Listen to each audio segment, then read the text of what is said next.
Welcome to the Room of Lives. I'm your host, Neil. In the previous episode, I described the experiences of my first 10-day Vipassana course. In this episode, I'm speaking with Tim Lanning, who was the assistant teacher in my second 10-day silent meditation course that I took recently, once again in remote Texas. These courses were set up by a Burmese teacher called S.N. Goenka, who passed away several years ago. The goal of these Vipassana centers around the world is to continue teaching these courses in the exact same way that he taught them. So, in the evenings during the course, we would watch recorded videos of the same original discourses that Goenka would give. So he is still considered the main teacher of the course. However, the two assistant teachers are there to oversee and facilitate the course and interview the students and answer their questions in a couple of brief sessions. Tim, however, says that he is only the dhamma DJ, whose purpose is to press play on Goenka's videos.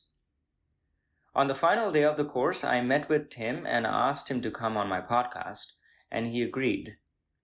But then several incidents happened that made me start to think that this interview would not happen. It finally ended up happening though, and here is that conversation. We begin with the circumstances that brought him to Vipassana in Japan many years ago and what he would tell that younger self today. Then we delve into questions I had about the Vipassana meditation practice, its effects, and the Buddhist cosmology surrounding it. Tim describes what his regular practice looks like. Then he challenges me on my own meditation practice and my substance use, and explains why my intellect can become an obstacle to the meditation. Then he shares with me how his anger towards his family pushed him into Vipassana, and how it eventually helped heal the family dynamics. We end by discussing the laws of the cosmos and the magical spiritual climate of India.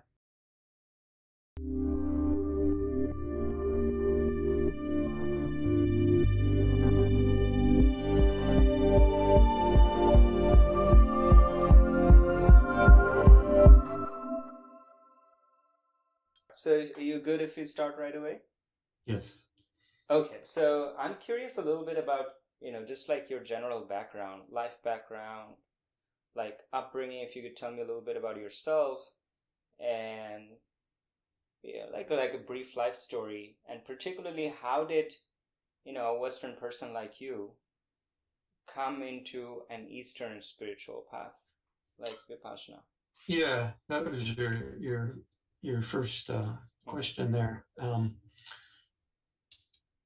So I lived in Japan for 18 years, and I was fascinated by I lived there for that long because it was very interesting for me to be living outside of a non-Western country, a non-Christian country. Mm-hmm. I had a goal. I went there the first time, was in the Navy. And out of all the countries that our ship visited, Japan to me was the most fascinating. So I was determined to get back there. Mm-hmm. I got into an exchange program from the University of Missouri. That's where I'm from originally. I was doing a thing called the Year in Japan program at one of the universities in Tokyo. And that year turned into 18 years. And it was, I think, after my 10th year of being in Japan, there was an article in the English language newspaper called the Japan Times. A journalist had taken a course, and there were two things in the article that caught my attention. First was the headline caught my attention. It said marathon meditation near Kyoto. I thought, oh, marathon meditation, that sounds interesting. And I read the article. And in the article, she said, this is a godsend for someone who's between jobs or relationships. That was me. And the other thing that intrigued me was she said there's no charge for the courses. Of course, I couldn't whole-handedly accept that. I had some doubts about that, Mm, and because nothing is free, mm, how can that be? No charge for the courses.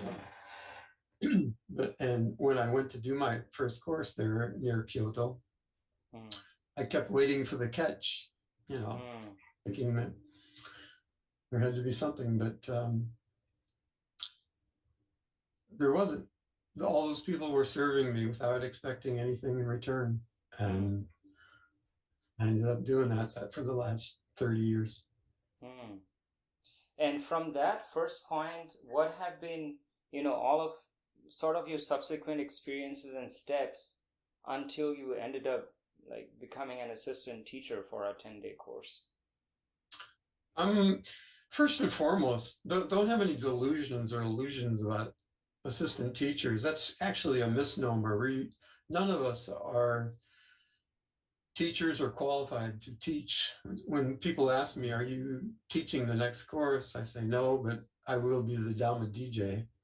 Goenka will be teaching the course. I will be playing the recordings.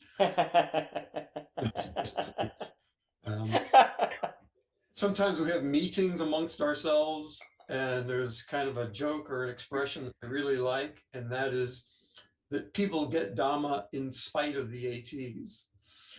Our primary mission, our primary job is to get out of the way of the transmission of Dhamma, because none of us, as I said, are qualified to teach. We are all, it would be more accurate to say we are assistants to the teacher, meaning we are there to provide in person a little more guidance or to answer a personal question regarding the students, a personal something more like if a student is having a particular problem or something more aimed to their particular problem. Mm, So Goenkaji is the teacher, and so I I basically am doing everything what you and everybody else is doing. mhm. Yeah. And I remember that during our 10-day retreat, we had a brief conversation, and you said something that struck me. You said that um, the effect of Vipassana practice for you was like, it was like the transformation that you experienced was like night and day, like Tim Yes. before and Tim after. Could Yes. you elaborate a little bit more on that? Goenkaji and the Buddha say that we can have two births in Mm, life. One is the birth when we come from the womb of our mothers, mm-hmm, and the other is when we uh, come into contact with Dhamma mm-hmm, and the path of enlightenment. mm-hmm, Very quickly, I realized that this is the way out of all suffering, out of all misery. mm, And that was very clear.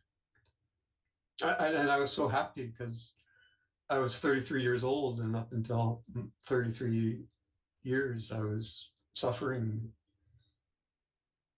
as a result of my own behavior, not living a good, wholesome life, not following Shila. mm, That but there's a way out of all suffering, all misery, and that I am the one responsible for my mm, misery and also for my liberation. mm. 100%. Yeah. Um, I feel like misery or suffering can take different forms or flavors.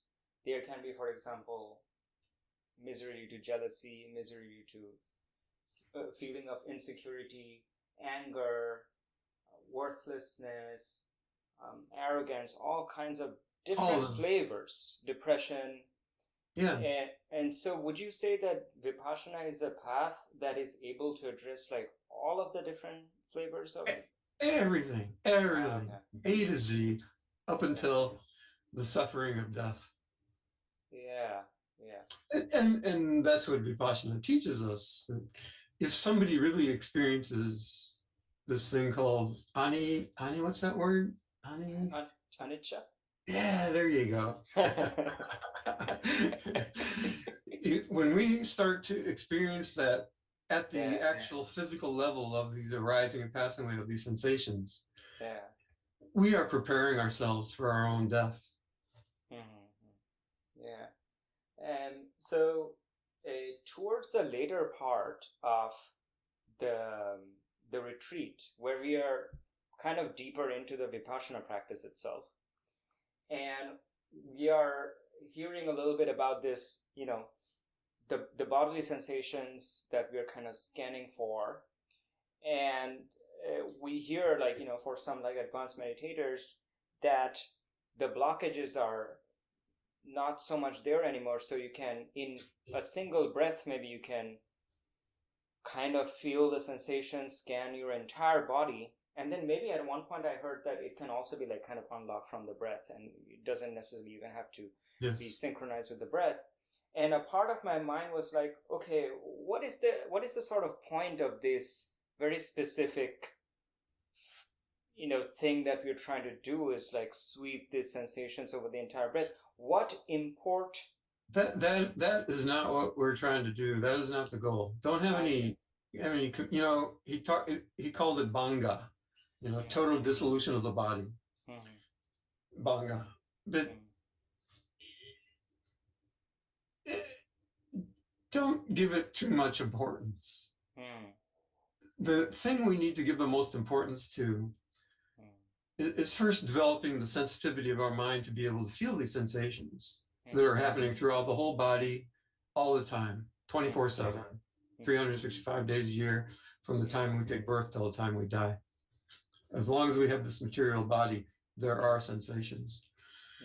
And if we keep making the effort, particularly on courses where we have fewer distractions, to feel these sensations, these prevailing sensations that are happening as we speak right now too.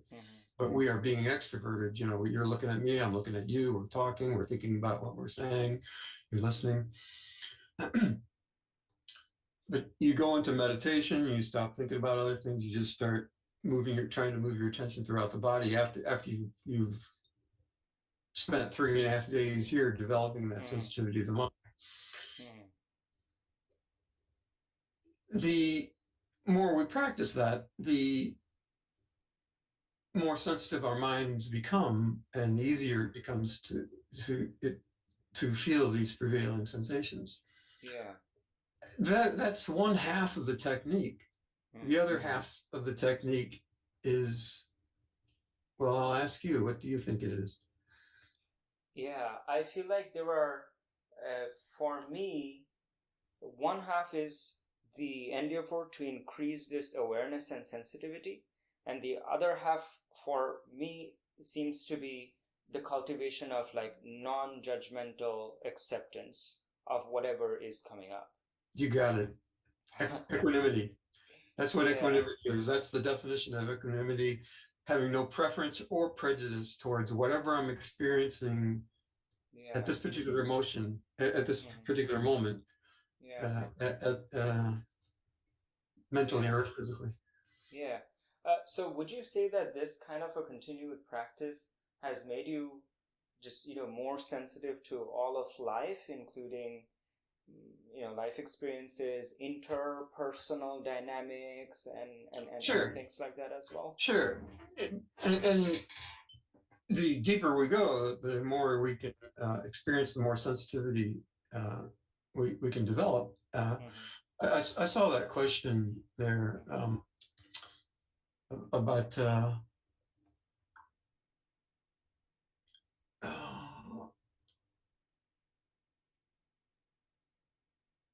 what did you write? It was about like if you can sense better other people's personalities, intentions, or emotions, for example, if they're lying or not. I don't know if that's what you're talking about.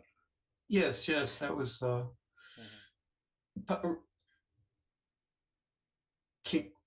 Can you I wanted to read it again. Okay, so do you become extremely sensitive to your sensations, to everything in life? And are you able to react properly to every situation? Is that the one?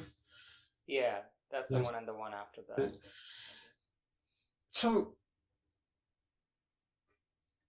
we develop more sensitivity to all things, but particularly to what's happening inside of ourselves, so that when we encounter these things outside of ourselves, we can feel them.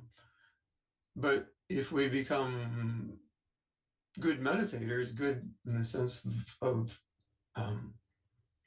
not reacting to these sensations, and whatever's happening around us, internal, and also how it's affecting us internally, we can just observe it, accept it, not react to it.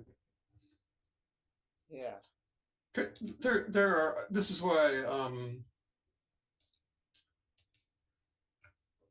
sometimes people on courses want to wear some like a mask over their eyes. They cover their eyes, or they put in earplugs in their ears, or they throw their shawl or blanket over their heads while they're meditating. Uh, they shouldn't be doing this. We have to talk to them and tell them that it's better that they don't do that.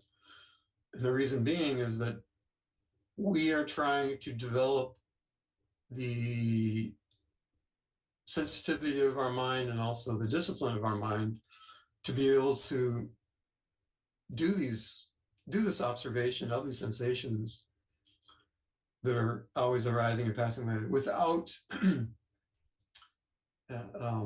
shutting out everything else. This is not sensory deprivation. If we wanted to do that, everybody could be sitting in their own sensory deprivation tank, with a perfect pH sailing, balanced, warm, completely blacked out, and no access to sounds outside. We want to be able to take what we learn on the course, what we practice on the course, back home with us to our day-to-day life. If we can't do that, then there's no purpose to coming to these retreats, these 10-day retreats, or however long they are. Yeah. And have you felt that it is, this is sort of the remaining part of that question, that it becomes more transparent what people's intentions and personalities and non-verbal things are? You can reach a stage where you can actually read other people's minds or know what they're thinking. Yeah.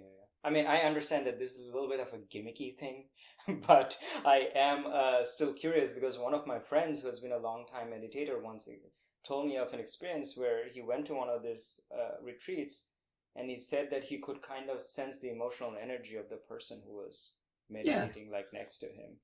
Everything is vibration, and you can feel vibration all around us, whatever they might be, the vibrations of a particular environment that I'm in, or vibrations of somebody that is near to me.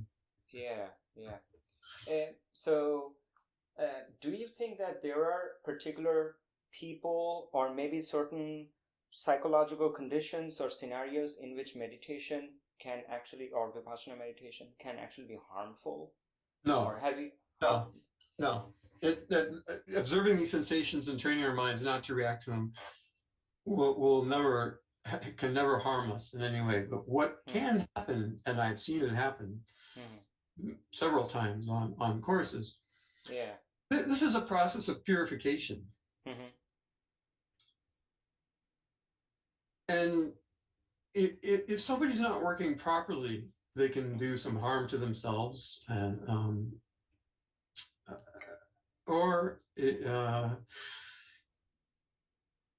this technique is so powerful. So we're working with the truth. We start with anapana, that's observation of the breath, anapana, by spending 3.5 days here at the small area right below the nostrils and above the upper lip.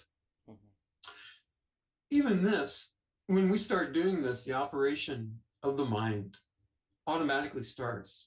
This truth is so powerful. By observing this truth really pertaining to my mind and my body and the connection of what's happening in this small area, it automatically starts to shake things deep down inside of us. And I'm sure as you've experienced this on both of you've taken 2 courses now, right? Yeah. Yes. By observing this truth and not reacting to it, it automatically starts to bring up these impurities that we all have. Mm-hmm. Everybody has. They start to bubble up to the surface. Mm. And depending upon the quality and quantity of these impurities that I have, Goenka calls them sankharas, mm-hmm. which is just means conditioning of the mind.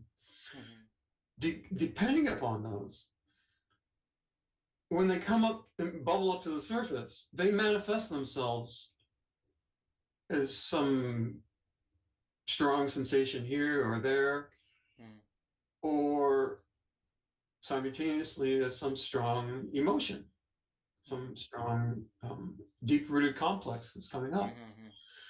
And Vipassana does the same, but even more quickly or more effectively, because we're working with the whole body. Our body holds the mind and the body cannot be separated. Mm-hmm. That's just a semantic thing that we have, as humans, have developed, and that's kind of it's not correct, because there is no separation between mind and body.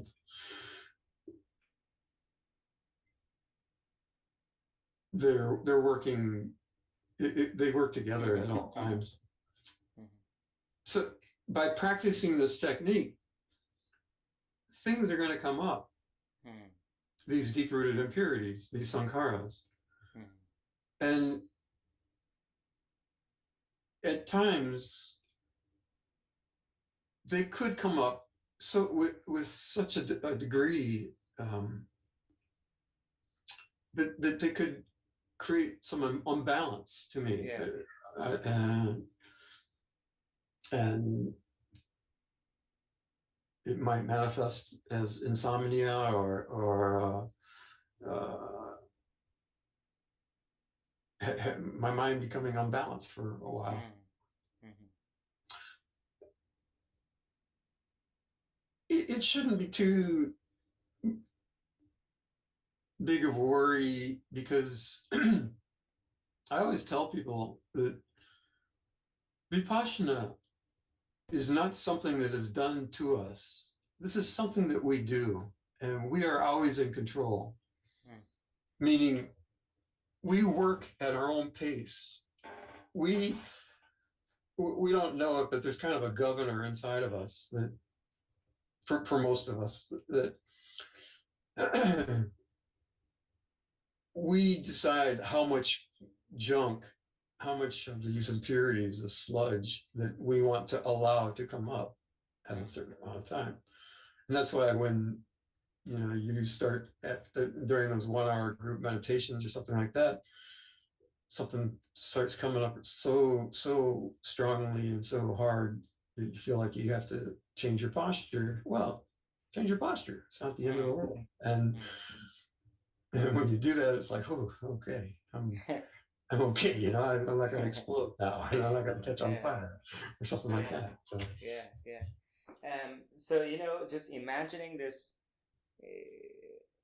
sort of holy grail that's at the end of this process is a kind of, maybe it's just an imagination of a state of mind that is liberated from craving and aversion. But it seems too fantastic, because it feels like we're just in a bondage of craving and aversion from the moment that we are born, even as babies. So is it possible? Yeah. That is what pushed us into this body, this life, is our craving and our aversion. If we didn't have any of that, we wouldn't be here. Yeah. So do you feel like through Vipassana practice, it is possible for a human being during their lifetime to reach a kind of state where they are like really free from craving and aversion? Absolutely. Without question, without doubt. Oh. It it's like you're asking me that if I put some batteries into my dancing doll, some batteries that I bought at Walmart, Yeah. it's possible for that doll to stop dancing and for the batteries to run out and the doll to stop dancing. Ah, I see, I see. If we eradicate enough of these impurities, enough of these sankharas, Hmm. we will stop dancing. We will stop this craving and aversion. Yeah. So one picture that, like, for example, where it is particularly difficult for me to imagine it is, suppose you are undergoing some extreme, like, physical pain. Is it possible for you to have no aversion towards it? Absolutely. Oh, hey, have you Absolutely. experienced that? Yes. Oh. through Vipassana, if you keep meditating and keep working properly, Mm. this might be hard for you to imagine having only sat two 10-day courses, but I've sat more courses than I can remember. Mm. And even more long courses than I can remember. And on long courses, we can really go much more deeply. You can reach a point where there is not a sensation that you can experience or that you experience that can overpower you or overwhelm you. Yeah. Yeah. Wow. What is pain? Pain is, he does it after day 4. Goenka stops using the word pain. You don't hear him even mention the word pain anymore because pain, nobody wants any pain in their life. We all have enough pain in our lives. Pain has a negative connotation. He talks a lot about sensations, but he just calls those what we formerly called painful sensations intense, gross, solidified sensations.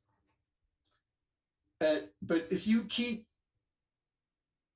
sitting through these storms, that's the technical term for having a lot of gross, intense, solidified sensations. If you keep sitting through those with equanimity, meaning, well, there's a part of my mind that's screaming and saying, oh God, I hate this. This is torture. Yeah. What the hell am I doing? I'm killing myself. But there's another part of your mind, the conscious part of your mind, that's saying, come on, don't be a wimp, man. It's just a sensation. Look, everybody else sitting like a statue of the Buddha. He keeps saying this is anicca, this is going to pass away. Chill out, man. Just keep observing it. Examine it like a doctor. Like it's not don't be so attached to this meat. I mean, mine. It's that part becomes stronger and stronger, and the more you develop that's equanimity, the more you develop it. This fire that's burning so intensely, very quickly, the moment you stop reacting to it, immediately starts to lose its power over us. And you can pass through these storms one after another, and they lose their strength. Yeah. And eventually you start to realize they are just nothing but vibrations. Yeah. Yeah. Something that I've experienced, even though I consider myself like a very beginner, amateur practitioner, is that Vipassana has really transformed my perspective on a lot of things about life. For example, I feel like I do not grasp about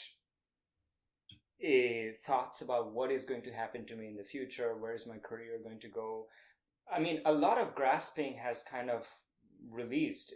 Even in interpersonal relationships or romantic relationships, I notice that I don't grasp for the other person or a particular feeling anymore, which is all great for me, but I feel like a lot of other people are not on that same page and find a lot of the ways in which I approach the world and relationships with myself and my life and other people like quite odd, and just they don't really understand what is going on and can this be real or healthy. So have you felt this sense of like weird like alienation or not being on the same page or having any difficulties with interpersonal relationships because of how the nature of our craving and aversion has been changed by Vipassana? No. It just keeps getting clearer and clearer and better and better. I don't know if you remember or not, the discourse from day 7, I think it is, where Goenka makes the statement that if I really am honest with myself, and Yeah. can really examine my mind, Mm-hmm. I come to find out that I don't love anybody but myself. And for some people, they have a hard time accepting that. But if you're really, really honest with yourself, I love others only so far as they fulfill my dreams, my expectations, my ambitions for them. The moment they stop doing that, I start blaming them, or what's the matter? You know, you're not fulfilling my dreams or my goals or my expectations. Whom am I loving? And by realizing that and accepting that, it becomes clear to us what do I want from this person, and how do I react when I don't get what I want in my relationship with this person. And also it becomes more clear to you what this person wants from me, and I can choose whether or not I want to give that to this person, or do that for that person or whatever. Yeah. And the more purity we develop, the more it doesn't matter to us about that, because we are freed from the expectations that we have from others. Because with expectations, there will always be disappointment. When someone stops acting, my wife or my husband or whatever, my partner doesn't do what I expect or want them to do. In the past, I might have started yelling at them, why don't you do this? Or why do you say that? Or blah, blah, blah. It's all about me. But the more we develop this purity, compassion automatically has to arise with that. And you might stop and say, oh, why is he yelling at me? Why is she yelling at me? What is it that, what is really troubling her or him, my mother, my father, my lover, or whatever it is? What is their problem? And am I really, how can I help them? And am I really capable of helping them? So since we have about 15 minutes left, maybe in the interest of time, I'm going to ask you some of the more sort of higher priority questions for myself. And one of these, particularly for me, is that, I feel like meditation has really completely transformed my life for the better. But like I said in the email, one of the premises that we learned, in at least like the Buddhist sort of, maybe like the philosophy, is that there is this continuous flow of life through moment by moment craving and aversion that is giving rise to the content of the next self. And then all of the sankharas at the end of the light kind of crystallize to give birth to the next instantiation of the mind. And the objective of this Vipassana is to reach a state where the flow of craving and aversion stops, and therefore we are liberated from this cycle of life and death. And death, and that one of the premises is that life is suffering. And as I was hearing that, I was thinking, very honestly speaking, I have a hard time with that. For me, I feel like I mostly enjoy life, and if there's an option available, I would want to keep living more life. Of course. Should I abandon meditation? No. We of course. But there are three things. Every time we take a life, I mean, every time we come into existence here, we will always have to face the big three. What are the big three? Old age, disease, and death. Yeah. And if you're 22 right now, right? I'm 32. Oh, I'm sorry, 32. My mistake. Yeah, no, sorry. You're young, you're healthy. But if you've ever been around anybody, a grandmother, or if you've worked in a hospital, or been around anybody who's passing through any of these three things, or all three of these things at the same time, could be. It's very clear. They're not having fun. They are suffering. So at age 32, it might be difficult for you to picture. I mean, so far your life has been good. There's been, I don't know if anyone near and dear to you has passed away, or you've had a pet that's passed away. You can observe the suffering, but there will come a time, I guarantee you, where you start to realize, wow, this is not, I'm not having fun. This is not enjoyable. And if I have really experienced anicca within the framework of my body and at deeper levels, I can accept this smilingly, calmly, up until my last breath. This is something that again, you are in control. You pick and choose, how happy do I want to become in this life? And if I want to live 7 more lives, well, fine, you can do that. You'll be able to do that. or 70, 700, whatever. Yeah. But again, we are not able to pick and choose on supposedly these 32 planes of existence, which plane I will be born in again in my next life. It all depends upon my sankharas or my paramis or my karma or whatever term you want to give it. Another thing that I felt a little bit unfair was that if the path to liberation seems to require such a carefully curated headspace that a 10-day meditation retreat, for example, can provide, and some other people become a monk and go to a monastery, such an option is not even conceivable to a lot of people who are born under situations of great hardship in war. Sure. So what about them? It feels like the whole universe and cosmology must be like very cruel for. Is this the karma of their past lives, or? Yes. The cosmology, or whatever you call it, karma has no. There's no cruelty. There's nothing. We are here because of our karma. And you have some very good karma, that you have your health. The Buddha, in one of his discourses, he talks about being born as a human being. What an unusual event that is. What amazingly good karma. He says that, imagine throwing not an inner tube, they didn't have inner tubes at the time of the Buddha, but some flotation device like an inner tube, throwing it into the Atlantic Ocean from the continent of Africa.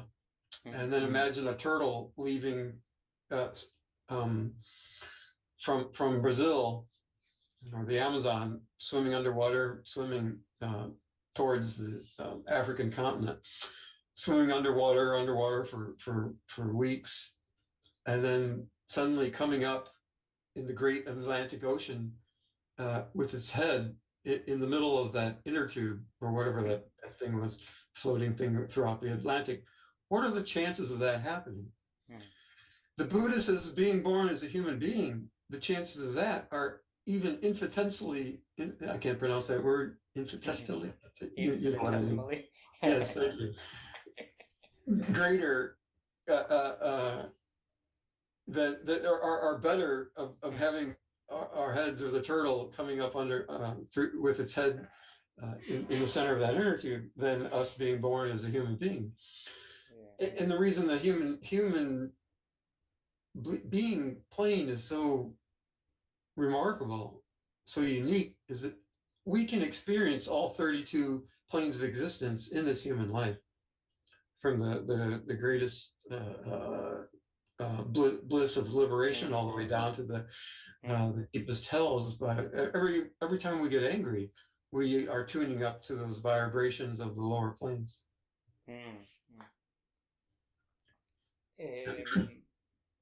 Okay, this is a little bit maybe So back to your personal karma. Don't throw this away. I've conducted these courses inside the maximum security prison in Alabama, where a lot of those guys are in there for life because they've murdered somebody, and they start complaining to me about, I can't do this and stuff like that. And I say, if you come and tell me I don't want to do this, I'll say, oh, now you're telling the truth, maybe. But if you tell me I can't do this because of, this and that, I'll say that's a bunch of BS. You have to make a decision of whether or not you want to truly become happy.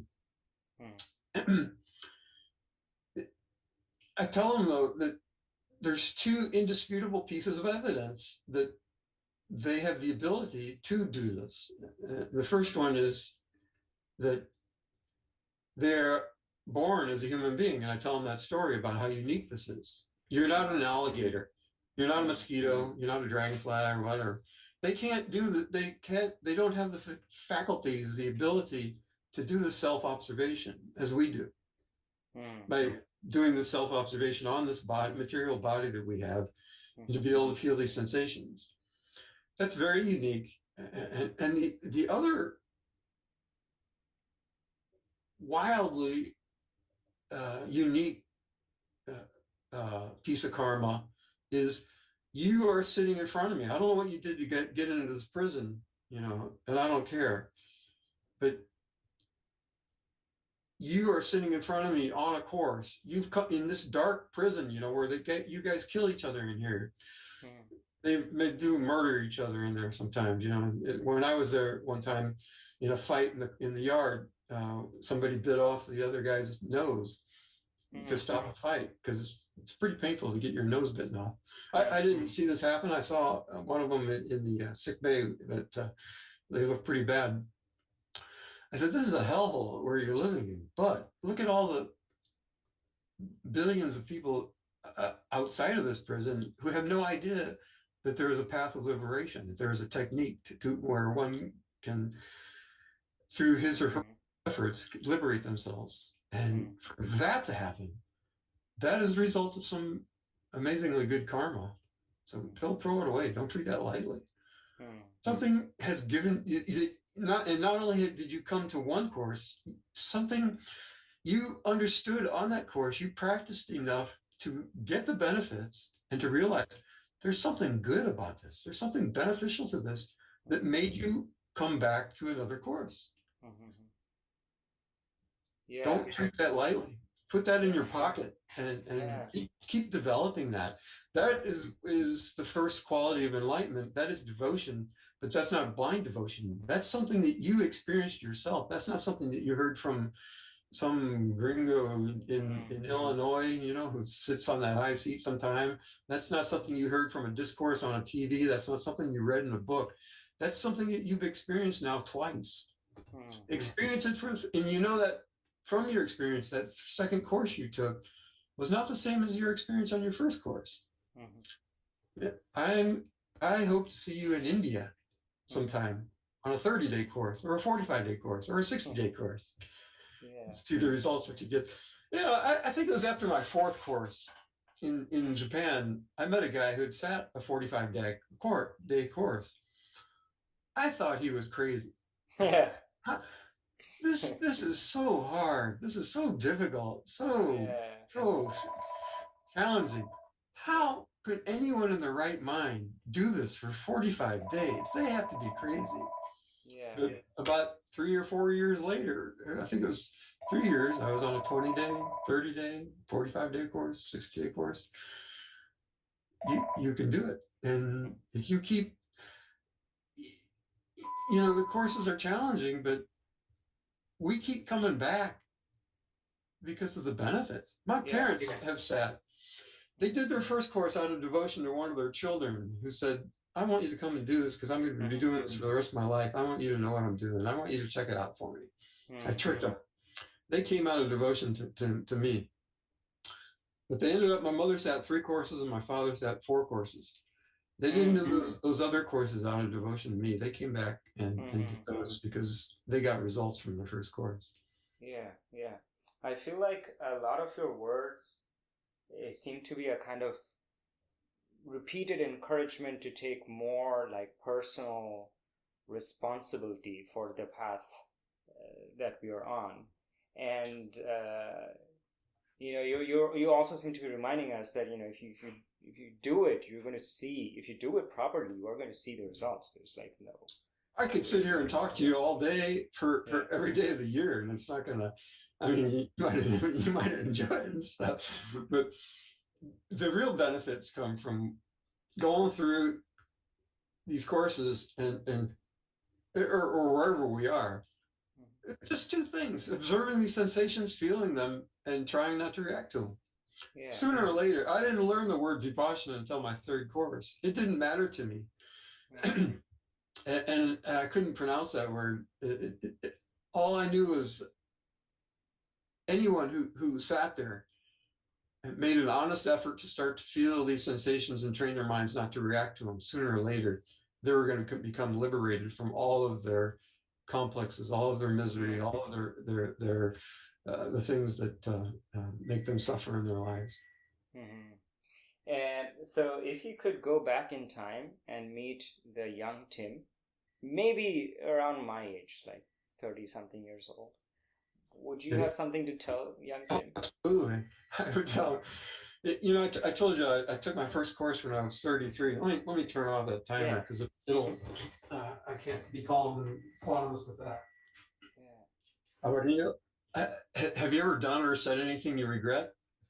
Yeah, so many times. Yeah, who hasn't? We all have. Yeah. Well, I before I was 33, before I came to my first course, there were many things that I have done and said that I regret very much. And I would recommend to that pre-Vipassana Tim, don't do anything bad. Don't say or do things that are unhealthy, that are unwholesome, and try to do only good things that are healthy and wholesome. And we all know what those are. We don't need to be told what those things are. Everybody knows deep down inside what's good and what's bad, what's healthy and what's unhealthy, what's wholesome, what's unwholesome. Yeah. Okay, so we are at 4:30, but if you've got 1 more minute, I want to ask you the final question. Yeah, we can talk. It's okay. Let's clear. I enjoy answering as many questions. I want you to be completely clear. I want there to be clarity in your mind about what you're doing and if there anything you can get anything from this conversation, and if you get how do I say this? If you even get a drop of encouragement to continue on this path you're on, it'll make this whole conversation worth it. Yeah, thank you so much, Tim. Okay. So my final question is, what do you think is the effect of current technology on our minds and society, and what connection does it have to mindfulness? When was this? I was just talking with a friend of mine about how I feel oftentimes nostalgic for like 90s or 2000s era technology. I feel like, this might be a mischaracterization, but I grew up in the 90s, and I felt like it was around the 90s or the 2000s when technology was still about improving what a human being can do and things like that. And at some point, I think it reached the peak of its ability to service mankind. And then after that, it became more of a self-serving thing, where it turned into how do we get human beings to buy more of this and get hooked on more of this, etc. And so I have actually toyed multiple times with the idea of going back to something like a flip phone, because it feels like its ambition is not to control my mind and my habits. It's still a tool. It's more like a slave, not a master of the mind. But unfortunately, given everything else I'm linked up with my Yeah. academic life and email, it's too much detachment. It's not really possible. So so I have now settled for a used iPhone 5 from, like, I don't know, 10 years ago, and I refuse to update it. Uh, that's it can be done. Yeah. I've been using that flip. I just recently. This isn't my new. This is new this year. I don't like it because it's bigger than my last one. But, Yeah, yeah, yeah. the little one, Yeah. it was lighter Yeah. and I don't use any of the even though Google Maps. I had a smartphone for a while for my job. I was transporting non-emergency medical patients. Oh. But now, I'm in a place called Edwardsville, Illinois right now. And when I drive down to Texas, Hmm. I do it the way that maybe you've never done, and that's by using a map. Yeah, no, I have done that actually. I Yeah. have done that because if you, it's hard to remember this, but I think all of these innovations in internet and map technology actually happened fairly recently. Yes. When I was in undergrad, I got an opportunity for an exchange program in Germany. That's the first time I went out of India. Mm. And I was in Germany for 3.5 months, and I took full advantage of that opportunity to backpack all around Europe, because they give you a Schengen visa, which is good for most of Europe. Yeah. And the internet technology, smartphone technology, was not good enough then. You just, you could look up. I would go to Google Maps, and then I would print out some directions, and I would just take them with me to a whole other country. And then the first thing I would do is I would arrive at the train station, and European cities are usually clustered around some kind of a central train station or something. And there would be tourist booths, and I would go into one of those places and get one of those free maps with a bunch of advertisements on the other side. And I would just do it by map, by foot most of the time. Yeah, I feel like a lot of people would be freaked out by the prospect of that today. It works though, doesn't it? I like Yeah, maps. yeah, I yeah, like yeah. to look at maps. Particularly, I've started to believe that a big challenge is now upon our generation. And I feel like the effect of a lot of current day technology is to sort of hypnotize us away from the real world. And do you think that my fears are exaggerated? No. and, and I can tell you that because 2 days ago, my TV stopped working. Hmm. Or go lose your phone for 2 days and see how it changes your life. Yeah. You know, that question is, who is my master? Hmm. Who is your master? Hmm. And these devices that we have, I tell you, I'm vintage. Hmm. A lot. I was talking to.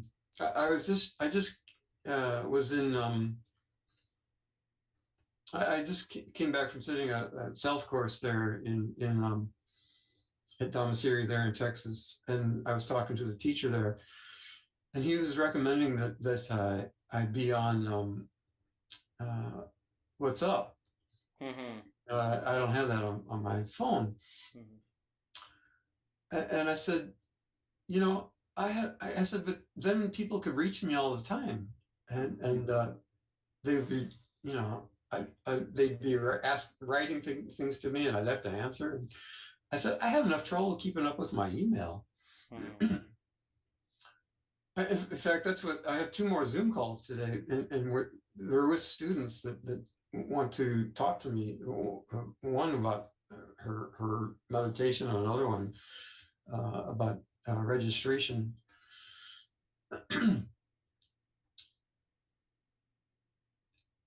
we as people have to decide to draw a line around ourselves. How much do I want to be engaged with things outside of myself? Email to me is a blessing and a curse at the same time. As far as I remember the days of writing letters and licking the stamp and mailing letters to people. And there's such a letter is so different from email. It's got the personality of your handwriting, and or more. How many emails have you sent after you sent them? You thought, oh, maybe I shouldn't have sent that email. And especially when I hit reply all instead of to one the person I was writing the email to, and things like that. All of these technologies come with there's some benefit to them, but they come with a curse too, and we have to pick and choose how. And this is another reason why I could have stayed here in my home and taken that 10-day self course here, but to be in that environment of a meditation center where I could sit in the pagoda for the 10 days is so much better for me, to be in that environment where there is no temptation of wanting to check my phone or to turn on the TV or to answer my emails or whatever it is. That you've got to pick and choose. Everyone has to pick and choose for themselves. So that's why I recommend you come serve a course, and that'll help you, because when we're serving, we've got one foot in the meditating world, but another foot in the extrovert world, because we have to communicate with the other servers. Who's got who's preparing the salad today, and who's doing this, and did you remember to put out this, and that kind of thing. Yeah. And then we go meditate. We do meditate all those 3 group sittings and stuff. And I found when I first started serving, excuse me, when I would go back to my day-to-day life and go back to work, it made my job so much easier, because I was still kind of had one foot in the dhamma world there. And I could interact with people better, more healthily, and it was a good experience. And so, yeah. And you don't have to, Goenka recommends that we sit at least one of these 10-day courses a year.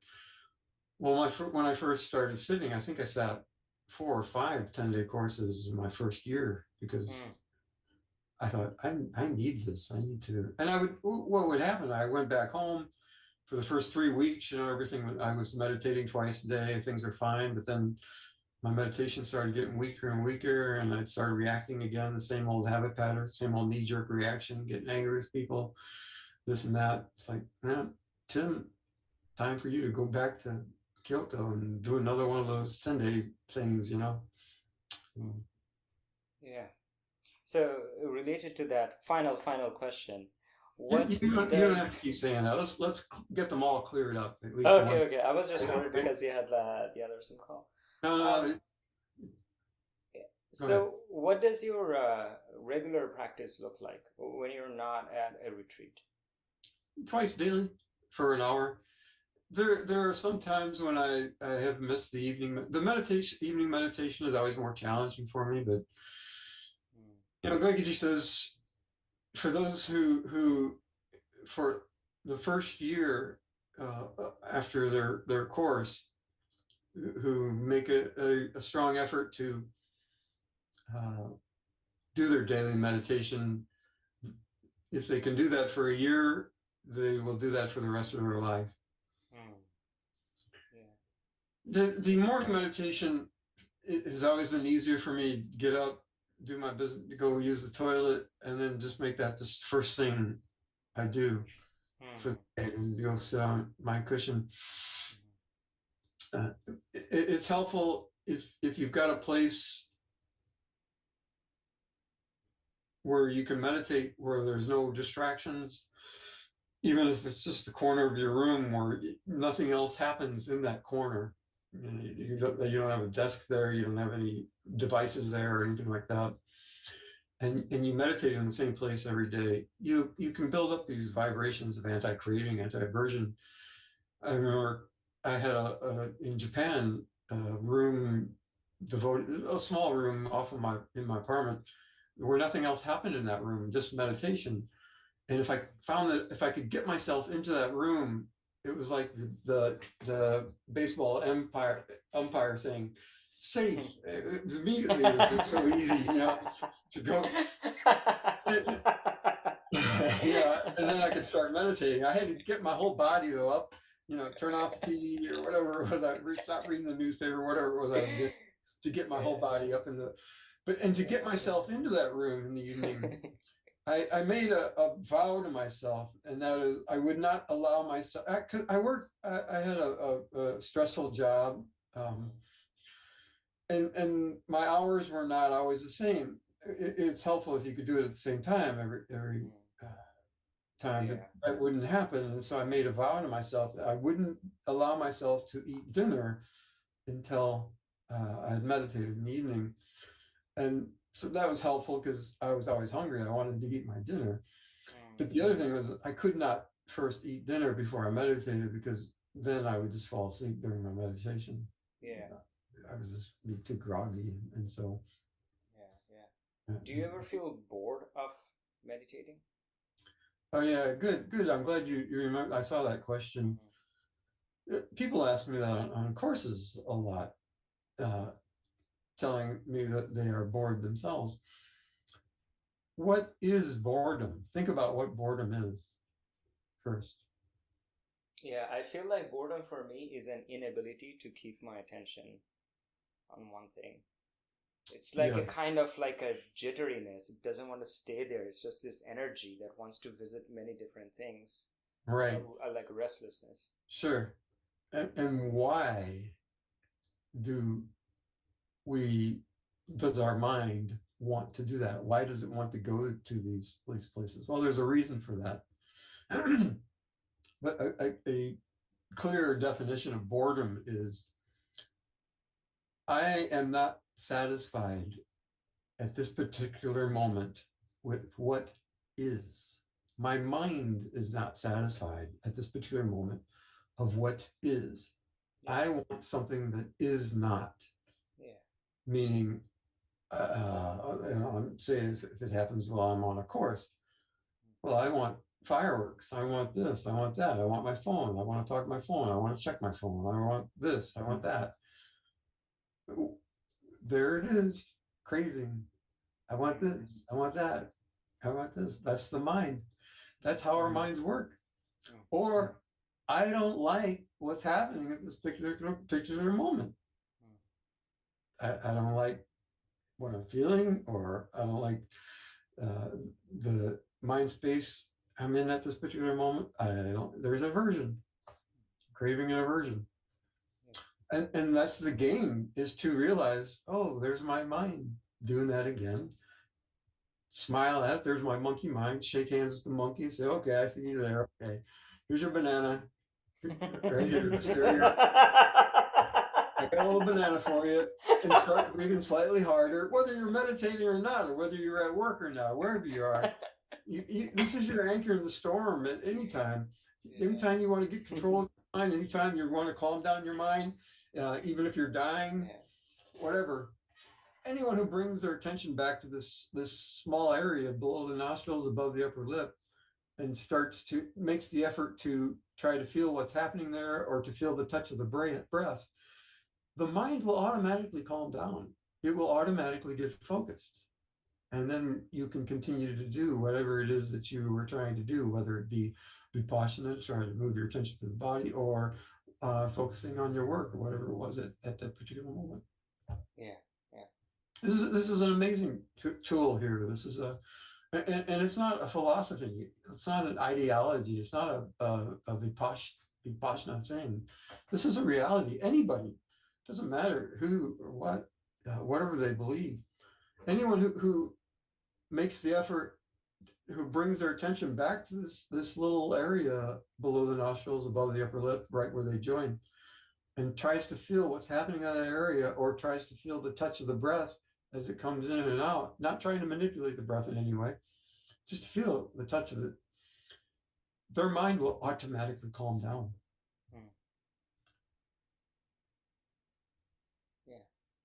So, all right, team. That was all.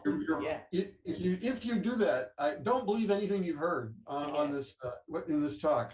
Experience it all for yourself, but in particular, if you are feeling boredom, whether you're meditating or sometime in your life, come back here and see what's happening here, and your boredom will go away.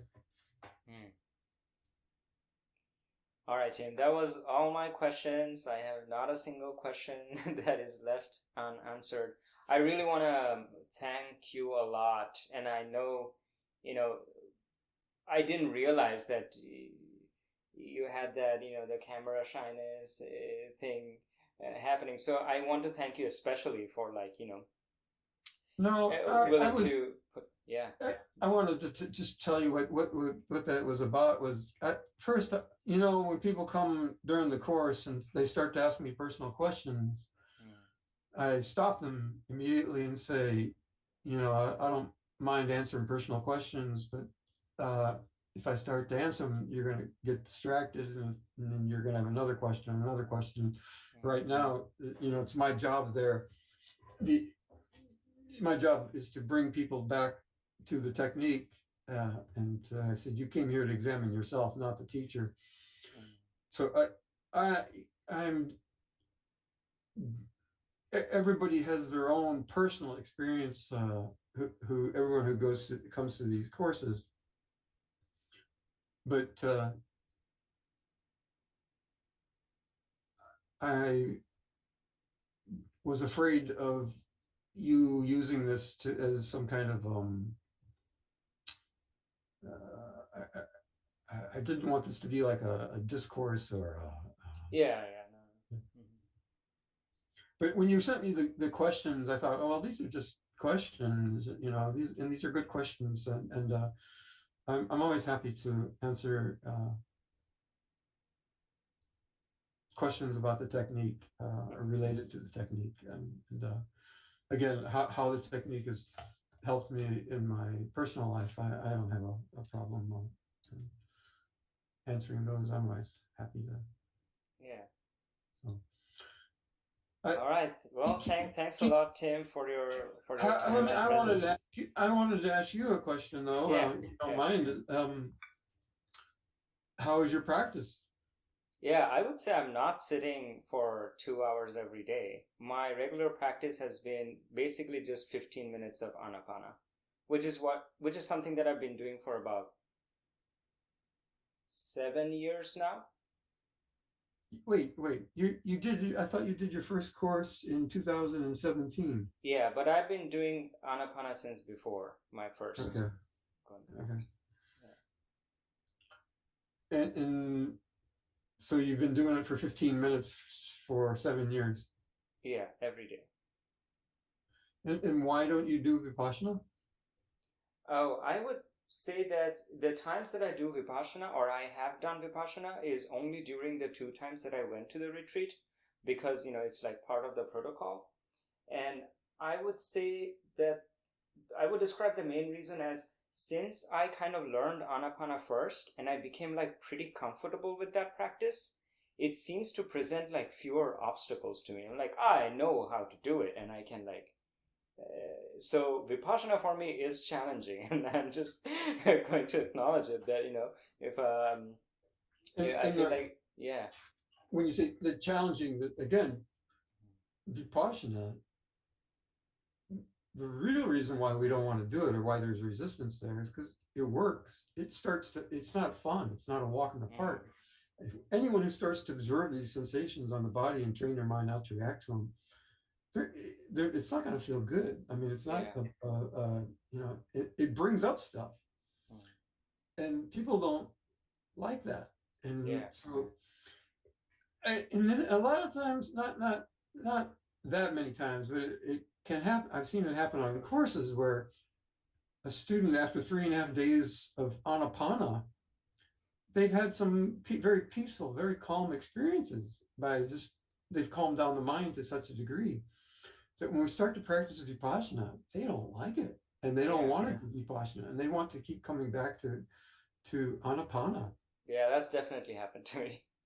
And that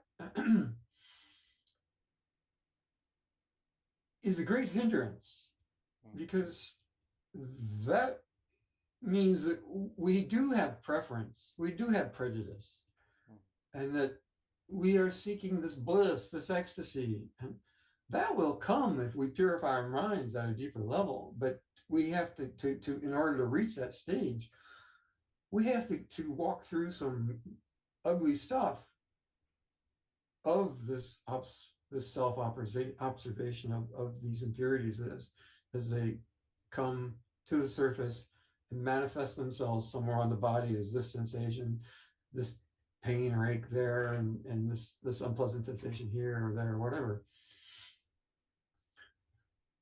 And if the goal were just to achieve some pleasant, peaceful sensation, well, there'd be nothing wrong with just doing anapana or working with some image or some mantra.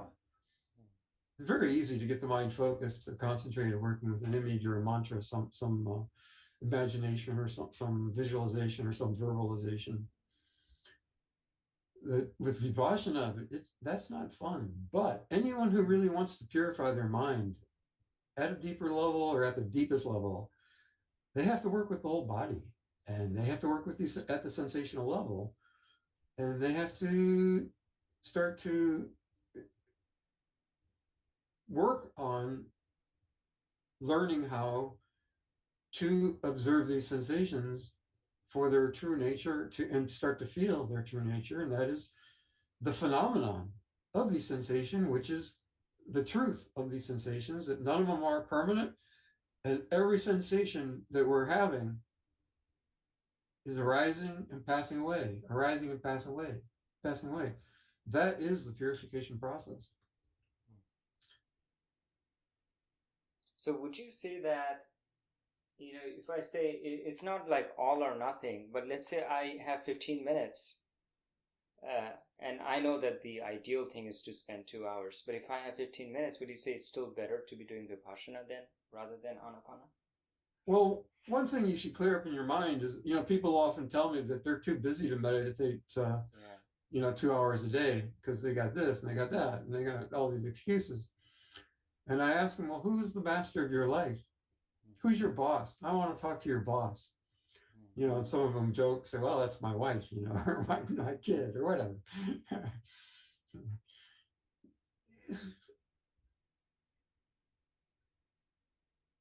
There's only one thing we have to do in life. Everything else is a choice. What is that one thing we have to do? I don't know, breathe, I guess. No, we don't have to breathe. We can stop breathing. What happens if we stop breathing? Oh, I guess we die eventually. We die. That's the only thing. That is the only thing we have to do in life. Everything else is a choice.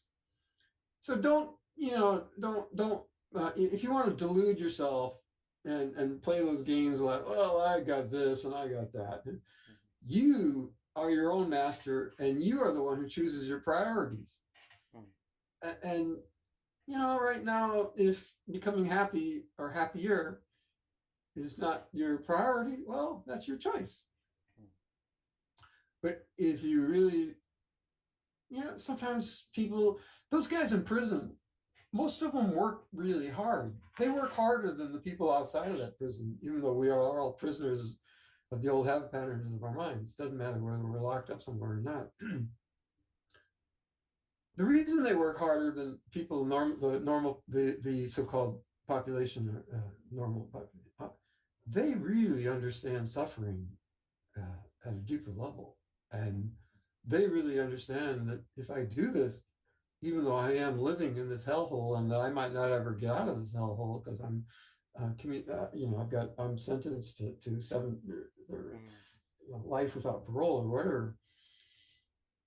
they're suffering. They're suffering so much because they actually killed another human being or done some pretty heinous. They've got some pretty heavy karma there that they have to face, and they take this very seriously because they realize that, well, this really does make me feel better and cope better with this environment that I'm living in. And but you know, you're 32 and you got a great life, and there's not real suffering happening there. So there's not a real whole lot of motivation for you to want to sit down and really experience these tougher experiences of whatever these sensations might present to us. But that's your choice. That's your karma, and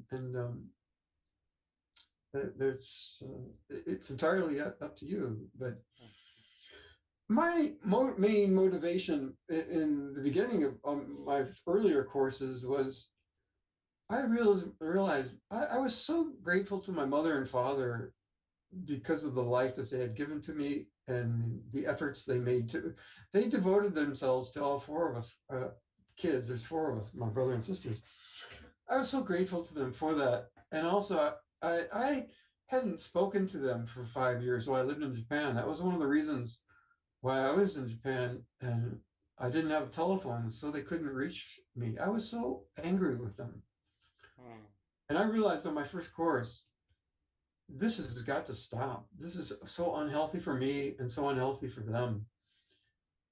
I need to make some real changes in my life. And I realized that why they did everything that they did. You know, my mother was an alcoholic. My father used to be prone to violence, and he was abusive. I realized that they were just continuing the things what they knew. That was all that they knew. And they were just stuck in this cycle. And I realized that as I was the only person so far in my family who had come across this technique of liberation, it was a huge responsibility because I I would be the only one who could tell them that they don't have to suffer anymore, that they could actually come out of their suffering. That was my inspiration for those first 5 courses that I sat, is that I need to make some deep changes in myself before I go back and talk to them about Vipassana, because if there aren't any changes in me, they're just going to say, yeah. They need to actually see some changes in their son. It was on my 6th course when the thought arose to me in the middle of the course, what if they die before I talk to them about Vipassana? And that scared me. I thought, oh, I need to make the effort to go back and after this course sometime or the next course, whatever, I need to start communicating with them and go back and talk to them. So I started to write them each in letters individually. And my mother responded, my father didn't respond. And wrote a couple more letters to my mother and said, I said, I need to hear from him before I come back and visit. But he still wouldn't do that. And I realized, okay, one of us has to be the adult in this relationship. And he's the one who still, he holds some grudge or something. It's like, I need to be the adult and just not worry about that. So I went, did another course. I think it was in Massachusetts.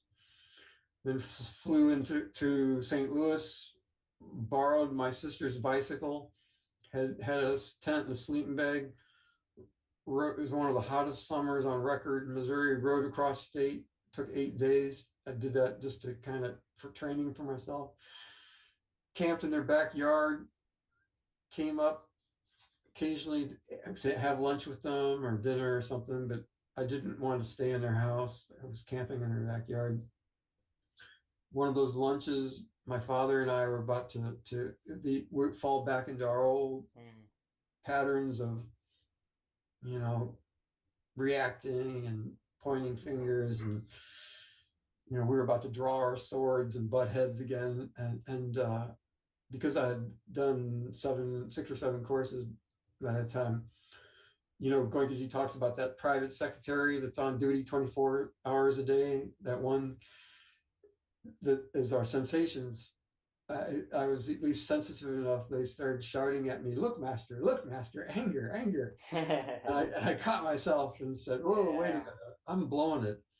I said, I'm sorry, I didn't come all the way back here from Japan to fight with anybody.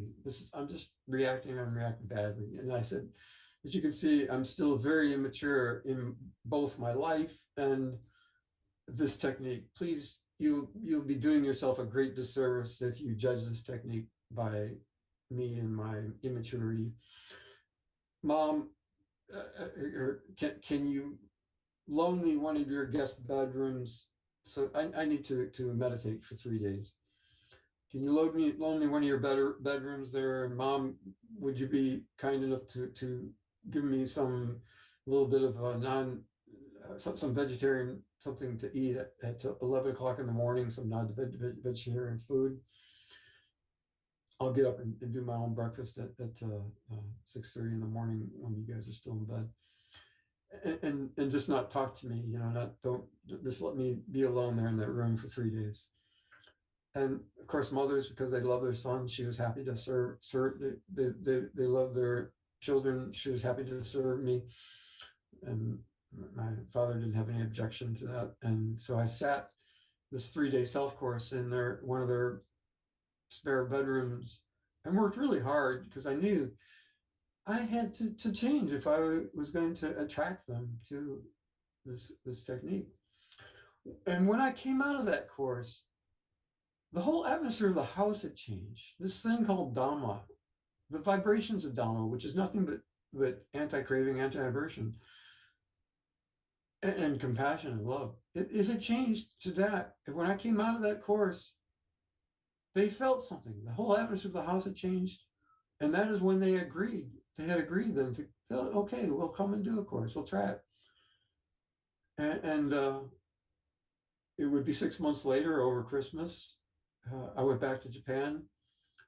6 months later, I flew back to the US, into Dallas, met them at a hotel. We stayed there, and then there was a ride share. We came the next day to Damasiri, and they sat their first course, and I sat it too with them, so that they would, if they ever, I said, if you ever get discouraged or were lost or something, just open your eyes and you'll see me sitting up there going through the same thing you are, and suffering, trying to work out my salvation.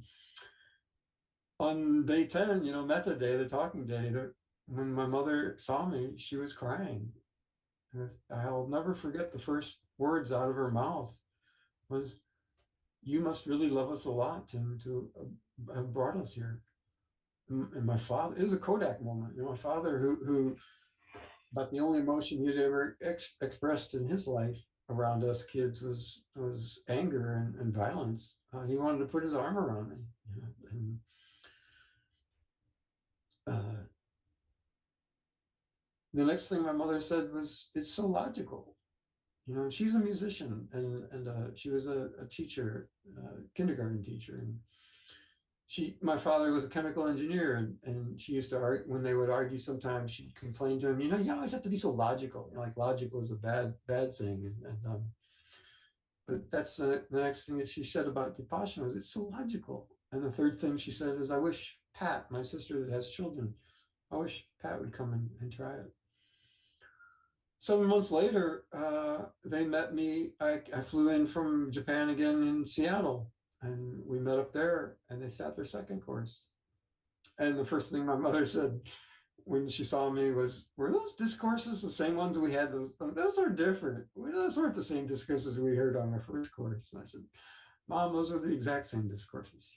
It's just that we have this thing called sanya. Our mind plays tricks on us, and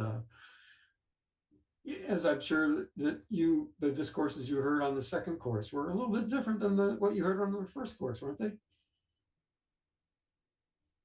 I do remember. If that's not what I experienced, what I did experience was that my reaction to them were different.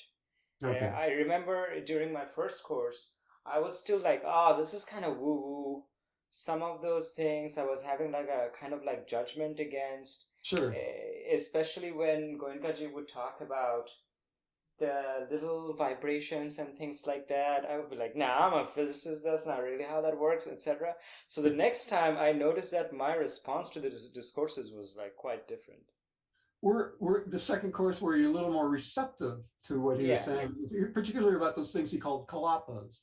yeah, As a physicist, yeah, or some people call them bubbles or something, but the yeah, yeah, particles. yeah. Right? In Yeah. fact, after the vow of silence was lifted, in the men's dorm room, on the second course, people were just like in the hallway talking, and one of them was exactly talking as if from my perspective in the first course. And they were saying, "Hey, you're a physics PhD. Is this really how these subatomic particles work? Blah blah blah, etc." And I remember I was telling him is that I don't think it's all that important exactly how what the physicists find out how it works. I feel like the import of that too and its relevance to the practice and what trying to be communicated is what is important, and the particular physical details of that, no matter how that turns out, is not really that important. And I was like, wow, the first time I came here, I did not have that attitude. Yeah, absolutely. You did good. And Yeah, your third course will be even better in that yeah. respect as well, too. And your fourth course. And then wait until you do a long course. The deeper we go, the more we can understand, particularly about this thing you call it physics. But what is physics? From what my small understanding of it is, physics is nothing but an articulation of the laws of nature. Would you? Is that a fair thing to say? Yeah, yeah, yeah, Yeah. totally. I can tell you, I think, with a fair degree of certainty too, that at this particular moment, uh, our capability as humans and the way we communicate is that there are some aspects of physics that we cannot articulate, but but it doesn't, like you said, good. Like Goenka says too, if there's parts of the discourse you can't agree to, or that you don't believe, or whatever, fine. Like he says, take that thing, that black thing, out of your cure. Yeah, Don't and just enjoy your cure without it. It'll be yeah. good. Later on, if you realize that that's cardamom, it also has its own taste, its own flavor. Yeah. Accept it too. Because only that's what I tell people too. Don't ever believe anything you hear from me or anybody else. Don't believe it until you experience, because only then do we get the benefit from it. I forgot that that's what you're. I forgot. I wanted to ask you. That's physics is what you're doing your PhD in. I can remember in Massachusetts there was a guy on the course there. He was a little bit older gentleman, maybe in his 50s, and he taught physics at Harvard. He was from Nepal, but he was teaching physics at Harvard, and he also was a doctor. He had a medical degree and a PhD in something else besides physics. I don't remember what it was. Maybe quantum mechanics. I guess that's physics, but something maybe bioengineering or something. I don't know. But anyway, pretty smart guy, and he's teaching at one of the most elite universities in the world. Yeah. And I was always amazed at his difficulties that he was having doing this technique.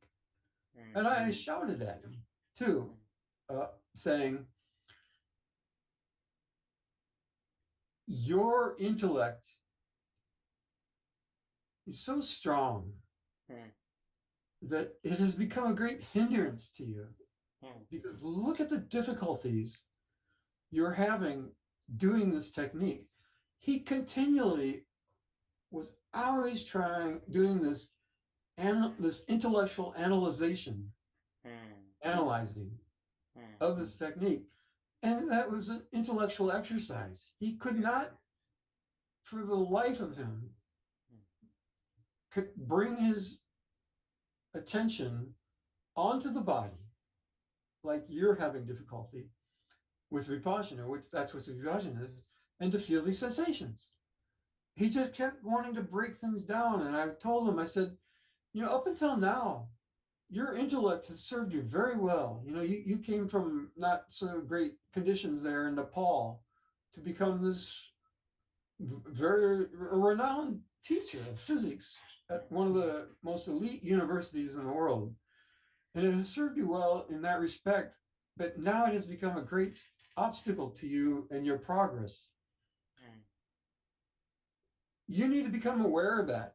And if you want to make any progress on this path of liberation from this conditioning of the mind of repeating this habit pattern of things that are unwholesome and unhealthy for us, they're hindering you from getting closer to a deeper truth than just this intellectual understanding that you have of the material and semi-material world. You need to work on make the effort, continuing to make the effort to bring your attention back to the framework of your body at this physical level and feeling these sensations and training your mind not to react to them in order to, because that is the purification of the mind. That is what Vipassana is. That is the only way we will progress. Yeah. So that is my warning to you that I observed that too, because that reminded me of that guy. The conversations that we had on your course, the interchanges we had. You always had all these questions, about this and that, about that. Try to understand that the intellect is just a very superficial part of our mind, and nobody becomes enlightened or goes deeper through the intellect. It eventually does become this, because it is only superficial. If we keep going through and through with the intellect, Goenka gave the example in the discourses of that professor at Berkeley, who had developed that machine where you can actually see the through smoke you can actually see the path of the atomic particles. But he was such a miserable person. And it's because he was only understanding physics to that superficial degree of the intellect.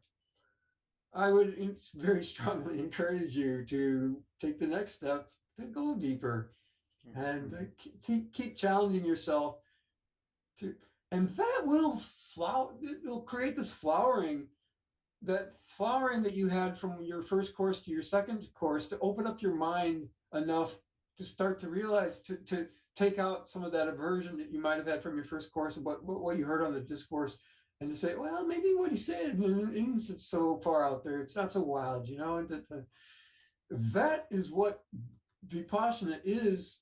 This purification of the mind is, it's a great flowering or opening of the mind to start to dissolve our ego to a degree to realize I'm not as smart as I think I am, or my intellect thinks I am, and that there's a lot of stuff out there that I don't really know, and that there and to give yourself the room and the space to say, you know what, I'm just going to keep making the effort to try to just feel these sensations and their true nature, the physics at the physical level, at the real level, not the mental, not the intellectual level, but what of this arising and passing away, and not trying not to react to it, and see what happens. Do that and see where that takes you. I guarantee you, it will take you to a better place than where you are right now, and it will also make you a better physicist. I will guarantee you that with 100% degree certainty. Because you will be actually experiencing what you're trying to understand and learn intellectually. I completely agree with you. I feel like my entire life, my intellect has been this like big train engine that just wants to keep going. And I mean, a lot of the time it just leaves me feeling overwhelmed and tired of how my mind will like not stop. And I feel like meditation is the first thing where I discovered this window of there's something that I can do that is beyond the intellect, that brings me so much calm, so much clarity, so much wisdom, and so much humility.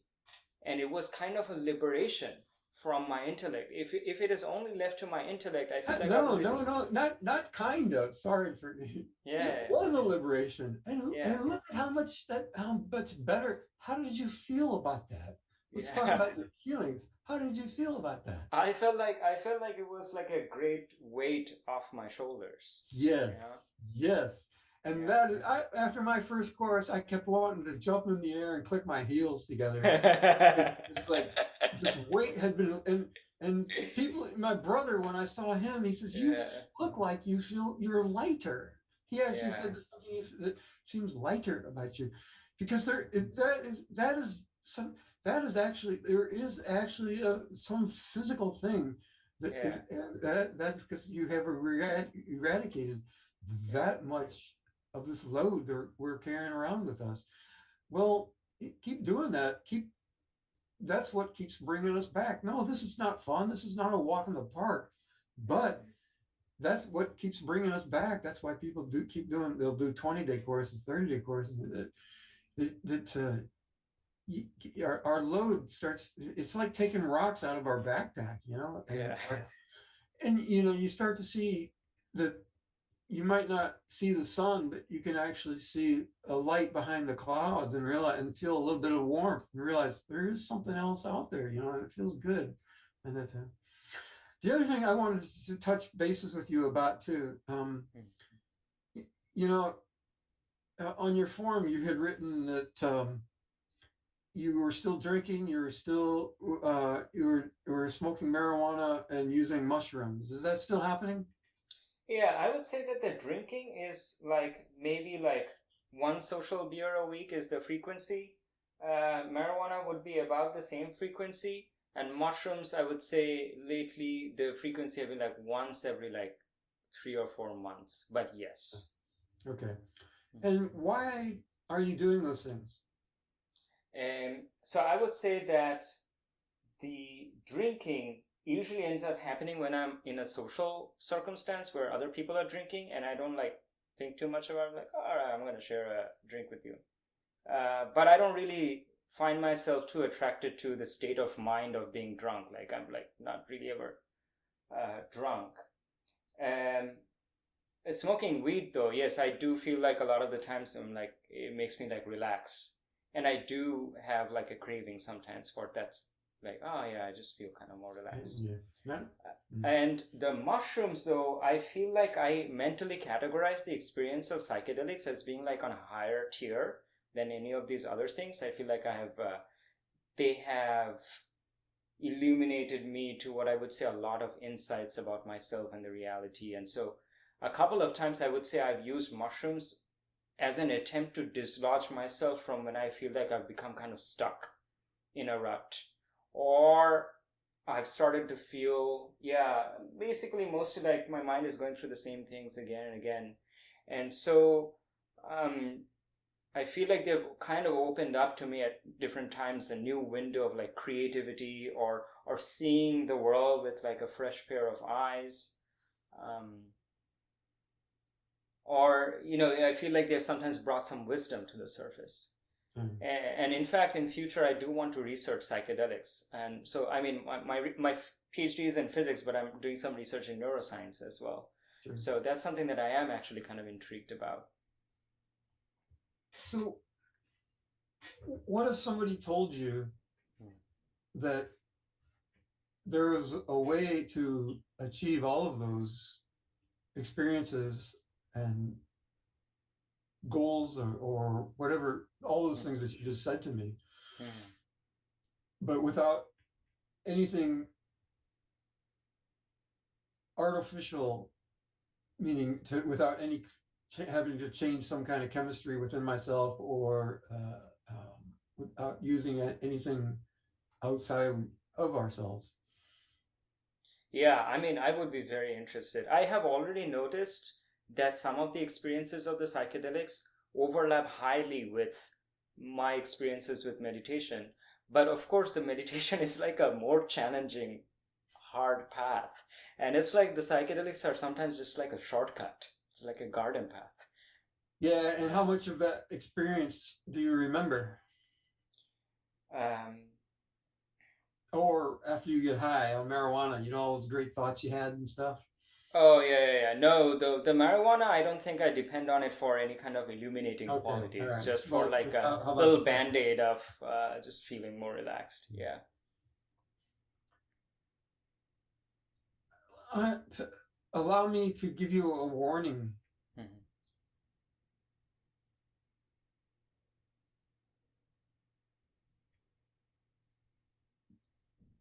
People often come to me on courses because they do these things that, drugs or alcohol, and that they want to continue doing them. And I say, well, that's your choice. You're your own master. But I can tell you one thing with certainty, and that is enlightenment and intoxicants. They don't go together. They can't go together. It's impossible. This is not an ideology or philosophy. This is physics. Hmm. Anyone who wants to purify their mind at the deepest level, they're going to have to stop at some time all kinds of intoxicants, because what happens is that the intoxicants will become a huge hindrance Hmm. to them. And this is any kind of intoxicant that we can become intoxicant to other things besides things that are chemically induced. But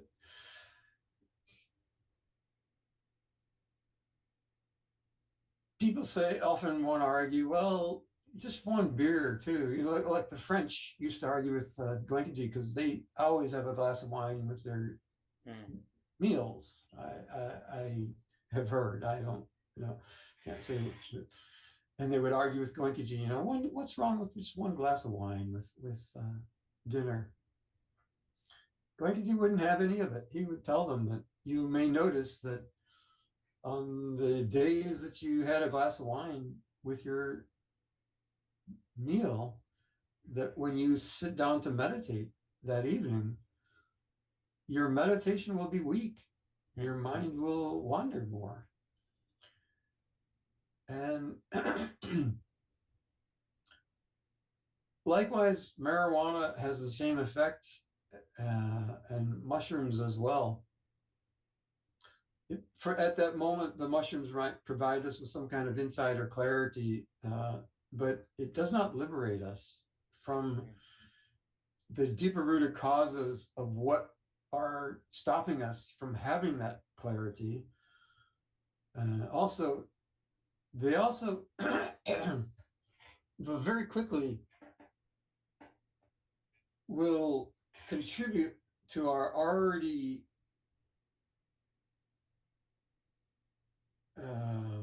heavy load of craving that we have deep inside of us that did push us into this life.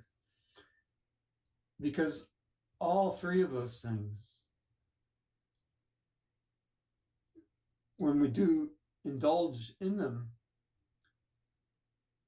they generate a sensation, there's a very real biochemical glandular release into the bloodstream that does generate a sensation, and it's a pleasant sensation. And this is why, have you ever met somebody who took their first drink of alcohol, that they took that first drink with the intention of becoming an alcoholic? No. You laugh, but it's a real question. Have you ever met anyone who no, of course not. Because everyone always thinks, I will never become an alcoholic. That's for those weak people, the weak-minded people. That will never happen to me. I will never become a drug addict. I will never become addicted to marijuana. I'll never become addicted to this experience or that experience. That will never happen to me, because That's only for weak-minded people. If that were true, there wouldn't be any alcoholics or any drug addicts in the world. Everyone thinks they can handle it. And if they could handle it, they could handle their whole life. And that is, they could handle not reacting to things, have a bad reaction when things aren't going the way I want them to go, or when things are going in a direction that I don't want them to happen. Things are unwanted, things are happening, and wanted things are not happening. But we can purify, we can reach a stage where when those things happen, we can smile and accept them and say, well, this is, something that's beyond my control at this moment. And this is a truth, this is a reality, this is happening at this moment. And I have to learn how to deal with it some way and continue on, forge ahead and continue.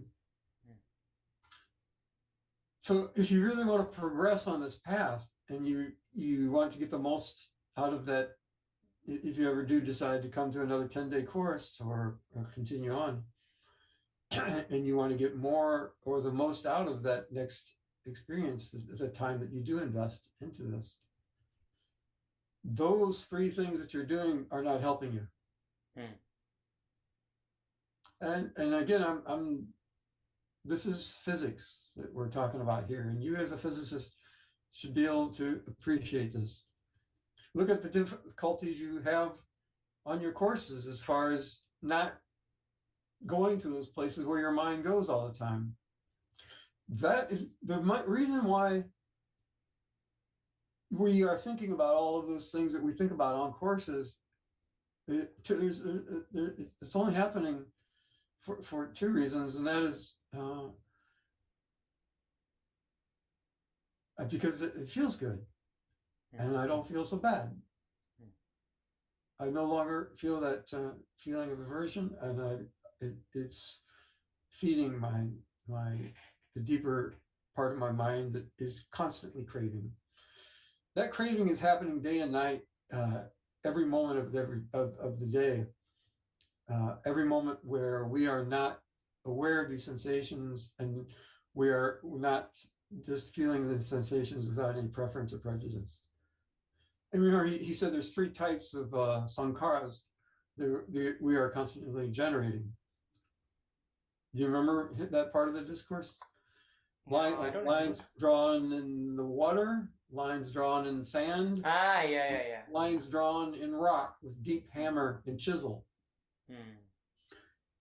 Be very careful.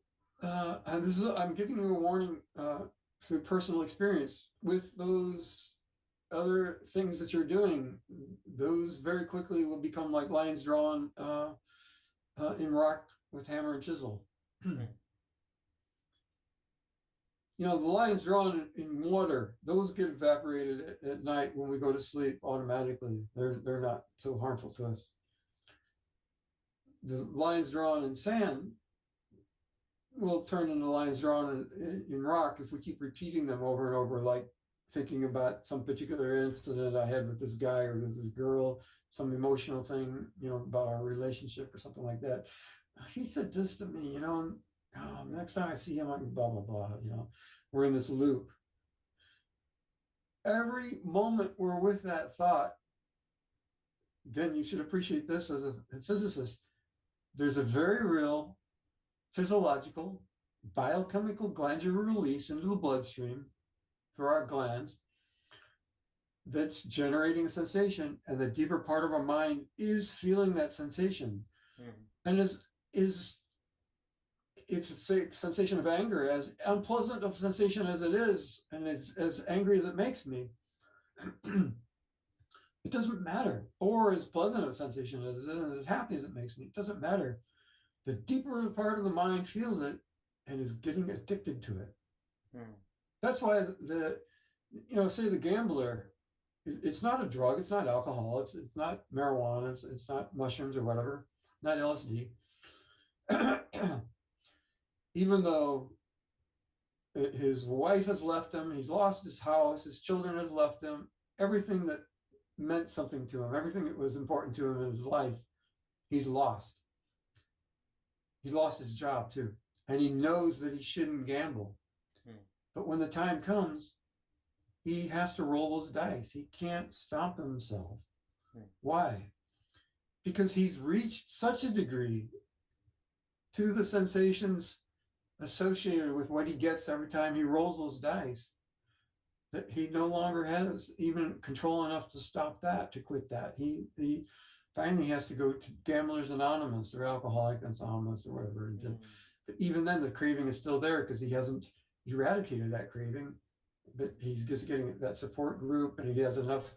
He can develop maybe enough self-control to be able to. But he's still suffering because the craving is still there deep down inside. Vipassana, there's no blind alleys. It's like the German Autobahn. As you may have, I don't know if you drove on them. There's no side streets. There's no blind alleys. And you can go as fast as you want on the Autobahn, you know, and you're with Vipassana, you're driving a Porsche.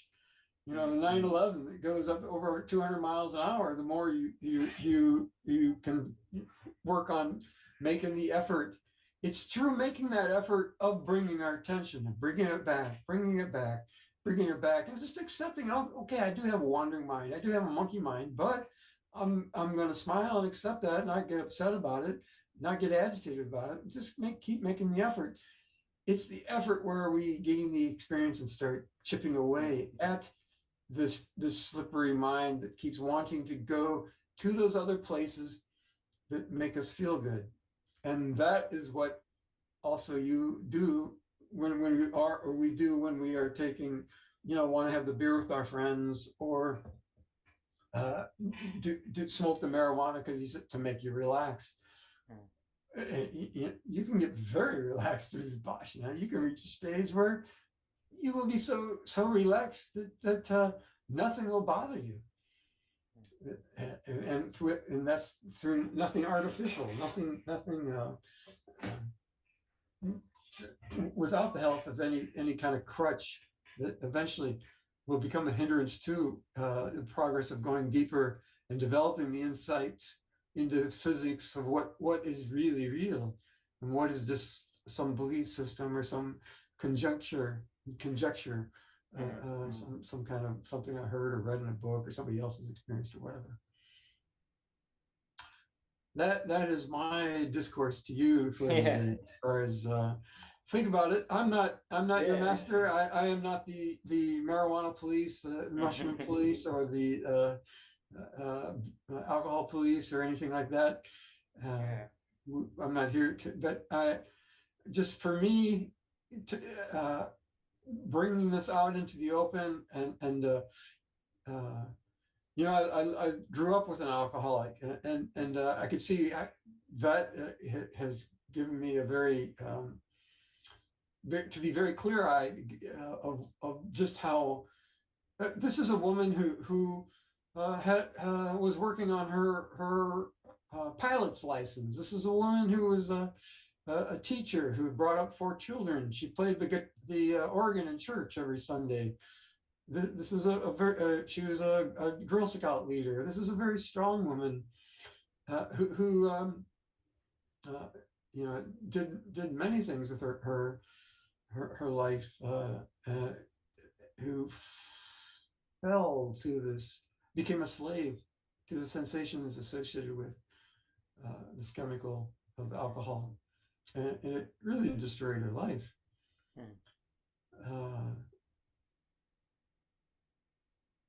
Nobody warned her against that in her earlier life, and she went to Alcoholics Anonymous. Was part of she put herself in a treatment facility for a month. It was to stop. I was in the Navy at the time. Didn't drink for 21 years. Was completely sober for 21 years. Something happened. I don't know what, but that craving was still there. She started drinking again. But I used to come and visit, and by that time, she had started doing Vipassana, we used to sit together too, but that had tapered off. I couldn't stand to see them drinking again, and so I told them, I said, this is your house. I am just your son. I can't control it. You're masters of your own life, and how you act in your house is entirely up to you. Yeah. But it's very unpleasant for me to be around people who are using intoxicants, even if they're my parents. And it's very difficult for me, especially because I've seen what alcohol did to you, Mom. And so I can't be here while you drink. Because of that split we had in our earlier life, where I went to live in Japan and I didn't have any communication with my parents for that long period of time. That was so painful to my mother that she didn't want that to happen again. And eventually, so they stopped drinking while I was here, and they realized they were so much happier when they were just drinking. Well, I shouldn't say just. They were drinking wine, but for one, they started with, again, one glass of wine for dinner, but it was turning into 2 glasses of wine. Eventually, I came home one time from, doing these courses, and there was blood on the carpet because they had fallen down on a knife or something, or the TV was still on. These things were happening. But they started realizing I would be here for a couple of weeks, or sometimes maybe a month or something. But I was always traveling to do these courses. But when I came back, they wouldn't drink. They realized how much could clearly see that when they weren't drinking, how much better their life was, how much happier they were than when after I left, they started drinking again. Eventually, they wanted me to stay longer because it was so much easier for them to not drink because I was there, and they had a good reason to not drink because they loved me and they wanted me to be around, and I helped them a lot. But eventually they were able to come out of that and to be strong enough that even when I wasn't there anymore, to not drink. And so for the last years of their life, I think maybe the last 5 to 8 years of their life, they didn't drink at all. I took care of them the last 5 years of their life while they were passing away.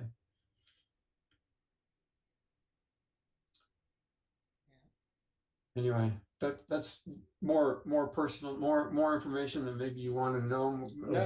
Bigger bite.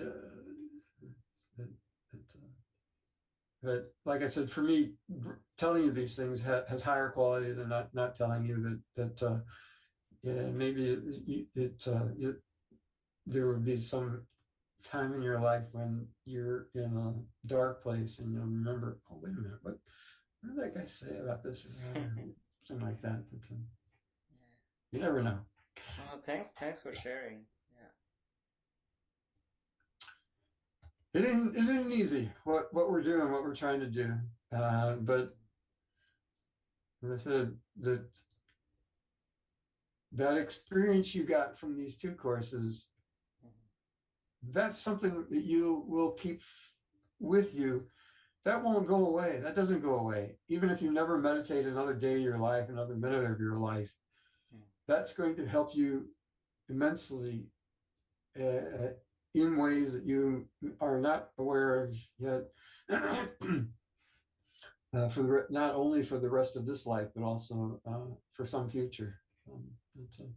But you don't have to believe in past or previous lives either, too. But you got to believe in this life. But also, as a physicist, you should be able to appreciate that if there isn't something else that happens after death, then the laws of physics as we know them today, there's something wrong with them. There's something in trouble.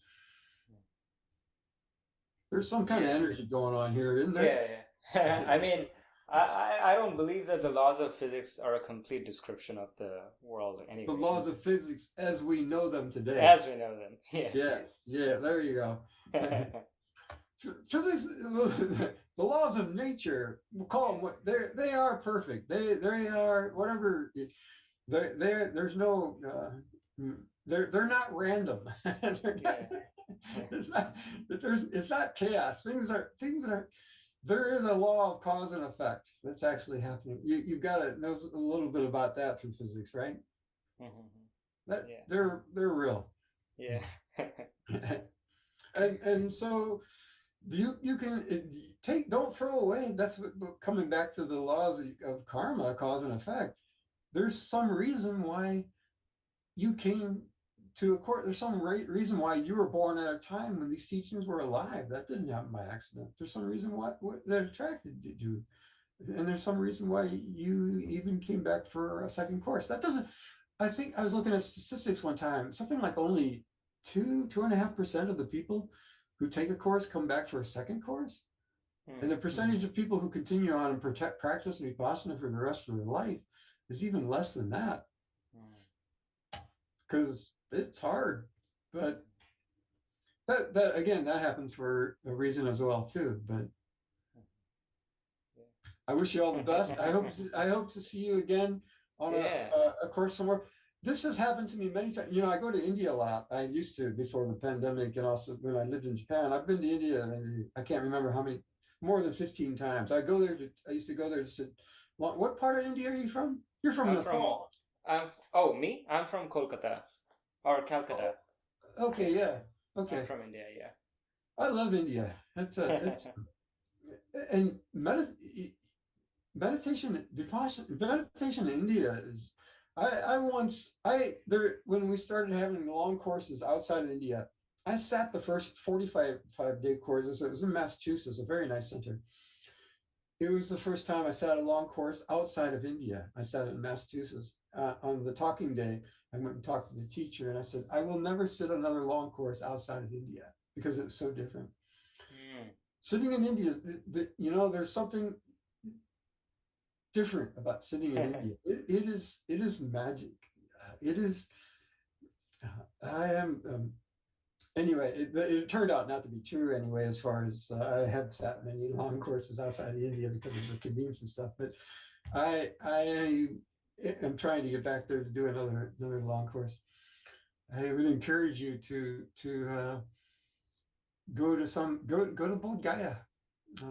That's not so far away from Kolkata. Yeah. Go to Dhamma. That's a very comfortable center. Go to some center or to Jaipur. Sit a 10-day course in India sometime, and it'll be a completely different experience than what you had in Texas. I guarantee you. All right. Oh, okay. All right. I'll keep that in mind. Yeah. Yes, it is lovely. The first time I went to India, I went there to sit a 30-day course. The very first time, the moment I stepped off the airplane and started walking through the airport, I could feel there is something going on here. There is something different. And I thought, well, that's just my imagination. I'm here I'm eager. I'm here to sit a 30-day course. It was my first 30-day course, and I'm excited and stuff. But no, every time after that as well, it was so clear to me. The very moment I landed in India, it doesn't matter where I am in India. It is the land of Buddha. And supposedly, 4 Buddhas have arisen in India. And supposedly the prediction is the 5th one that will come sometime in the distant future is supposed to, and they have all arisen in about the same general area as well, northern India, Nepal, that area around there. That didn't happen by accident. There's some reason for that. And I've also heard that there's only certain parallels where we in the world where we can experience nirvana as well. There's something going on at a deeper level there that we are not aware of, and there's something special about India, and as coming that being India being your mother country. Yeah. I feel like there is actually something a little bit uncanny that, when I was growing up in India, I was an atheist from a very young age. I was growing up in a communist state where it was actually quite common for people to be atheists or non-religious. And I was like, I'm not really interested in any of the Hindu religiosity or any of that. And I was like a pretty staunch atheist. I was an atheist when I came to the US as well. And actually, during my graduate school is when I kind of, for a number of reasons, started to get into like spirituality, but I was still like, I don't want to get into religion. And I read in a book the first time the instructions for Anapana meditation. And that's when I kind of started getting more and more into it. And I realized that although I was nominally Hindu in India, I resonated more with the Buddhist teachings and everything. And then eventually, when I got deep enough into it, I went back and read a little bit about the history of Buddhism. And I saw that, wait, is this a complete coincidence that the Buddha was born and lived in a part of the world that's not very far from where I am? It might just be a complete coincidence that I'm resonating with his teachings. But another theory that I have is that it leaves a certain kind of a reflection or echo that's embedded in the cultural psyche. Even if I did not explicitly grow up in the Buddhist teachings, there is something like that, that the way the shape and form of life and interactions and people's perspectives and values reflect and resonate. And I absorbed all of that while I was growing up. So maybe it's not that surprising that I come to a teaching like that. I'm like, oh yeah, that totally makes sense to do this. I'm feeling pleasant sensations throughout my whole body as you're telling me that. Yeah. That's why I'm spending a little extra time with you, is because I have developed the sensitivity, like you talked about that sensitivity about other people too. There's some people who come and want to leave the course. In the past, when I first started becoming an assistant teacher, I would try to hold on to them, and argue with them, blah, blah, blah. Yeah. But sometimes I've come to learn there's certain people, it's not their time, or they don't have the parmis but there's certain other people who I realize I do hold on to. I realize this person has something in them where they can get through this. There's and I do talk to them. They do end up staying, and they end up thanking me for that. But also, there's other people who I recognize that this is not the first time that they've done Vipassana, even though this is their first course. It's nothing to get puffed up about. Nothing but it should be used as a warning that. As a warning that it is a gift in a way that it maybe it is my own karma, but it should not be thrown away or ignored. And it's only good, it only has value as if I use it to help other people. And if we keep developing on that path, that's what I started to tell you. I forgot, I got a little lost in the family story there. That when I'm on these long courses and I'm starting to suffer, to complain, or doing, the mind doing its thing that's always doing, because I do sit on that high seat as an assistant teacher, and I remember things that I have said to people, it's always good for me. It's like, okay, buddy, nobody likes a hypocrite, and so you remember what you said to that guy, you remember what you said to her, you remember what you said to that student. I kind of have to laugh. It's like, okay, get busy, get back to what you're supposed to be doing, practicing Vipassana. But that is my inspiration on courses as well, as I want to become a better assistant teacher. And the only way to do that is by walking on the path myself, and to work on this purification process on myself to be able to help people more on these courses and in the outside world. It made a huge difference to my family. All of my family have taken at least one course. Their kids, and it has this rippling effect. The changes we make to ourselves, just like that stone thrown in the pond, it affects first those closest to us, that circle of our immediate family, our relatives, and that starts to affect the people we work with, and I want to change the world. Where's the best place for us to start? And who's the only person I can really change? It's ourselves. So I encourage, I'll give you a guarantee too that if you sit a 45-day course in India, I will come there. I'll either sit the course with you or come there when it's finished, and we'll do a tour to the 4 holy sites. All right. Okay. Okay. Wow. Okay. I'll keep that in mind. Yeah. Wow. Okay. A 45-day course. I haven't done it yet. I haven't visited them yet, and it's a big goal in my life. The Buddha said himself that before one dies, he should go to the whole holy sites. He or she should go visit the place where the Buddha was born, the place where the Buddha became enlightened, the place where the Buddha started to turn the wheel of Dhamma, and the place where Buddha experienced parinirvana, his last breath, his last life, and finished. I want to go there and meditate. I've been to Bodh Gaya, only there, and very clear. There's a lot of stuff going on there. That's it's whew.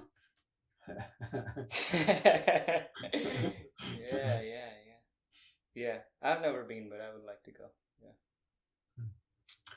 Dhammagiri is pretty impressive too. That Goenka used to that's where he used to do self courses. He and his wife Mataji, and meditating with them was always a very powerful experience.